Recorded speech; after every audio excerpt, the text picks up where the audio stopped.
গোটা পরিবেশ দেখে কিরকম লাগছে কি বলবেন? হরনাথ হাই স্কুল বাগবাজারে অবস্থিত এই স্কুল, প্রায় স্কুলটাই 94 বছর বয়স এবং সরস্বতী পুজো আজকে আমরা উপস্থিত হয়েছি।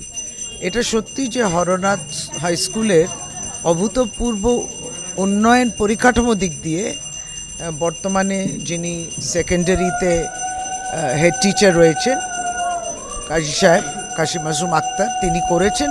এখানে প্রাইমারি ডেও চলে, এখানে একটি রেসিডেন্সিয়াল স্কুলও আছে, মানে বাচ্চারা যেটা শিক্ষা দপ্তর থেকে করেছে স্কুল, এখানে বাচ্চারাও থাকে এবং সেই বাচ্চাগুলো আমাদের এখানে পড়ে, আবার উপরেও থাকে, প্লাস বাইরে থেকেও আসে।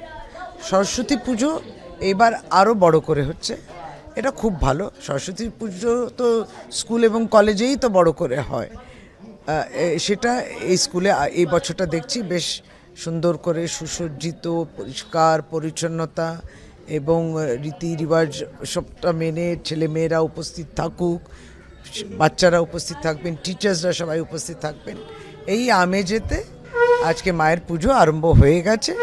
আর কিছুক্ষণের মধ্যে সকলে মিলে আমরা একসঙ্গে অঞ্জলিও দেব। হ্যাঁ, আমি ভাবছি এখানেই অঞ্জলিটা দিয়ে দেব। ঠাকুর এই ঘট প্রতিষ্ঠা হচ্ছে, তারপর পুজোও হবে।